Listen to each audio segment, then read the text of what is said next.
Boy was horrified to realize that his parents at the table didn't seem to be human. They took a fork and kept stabbing themselves in the face without feeling any pain. And off to the side, his aunt just watched, as if admiring her own masterpiece. A week ago, Alex had an unexpected guest in his home. His aunt, whom he had never seen before, was sick and wanted to come and stay at home for a while. Early the next morning, a curious Alex quietly unlocked the guest room door, only to find several wigs and a potted plant full of thorns in the room.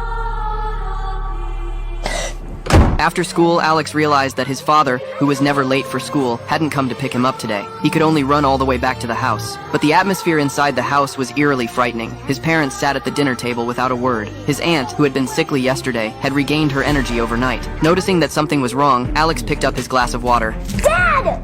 Seeing his father's reaction, Alex knew for sure that Auntie had put some kind of curse on them, and the aunt finally stopped pretending. She took out a branch covered in thorns and proceeded to pierce her palm, curling her parents' hair around the branch.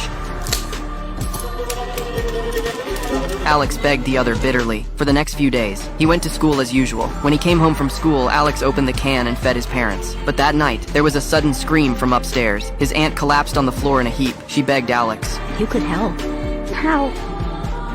Well, at school, bring an object from each of your classmates home to me. The next morning, Alex crept back into the classroom during gym class. Then he tore off all the name stickers of his classmates and put them in his backpack. By the time he got home from school, Alex gave them all to his aunt. The aunt tore the name stickers into pieces, then threw it into a bowl filled with water.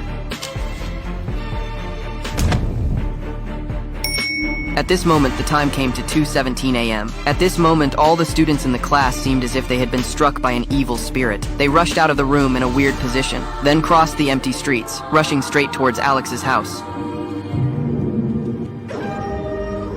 Early the next morning, class teacher Justin stepped into the classroom, only to find that the children had all disappeared. All that was left was Alex, sitting in the last row. The police rushed to launch a carpet search. Even Justin was questioned at the police station for 2 days, but there were still no clues. A month passed. The parents who couldn't find their child took out their anger on Justin. They even sprayed witch graffiti on her car in the middle of the night. To get to the bottom of it, Justin tailed the school bus to find the home of Alex, the sole survivor. She went up and rang the doorbell, but as she watched, someone opened the door for Alex, but there was no answer. It was then that Justin noticed that the windows in the room were covered in newspaper. There had to be some kind of secret in there. Justin crept out into the yard. She noticed that there was a gap in one of the windows, so she looked in through the window.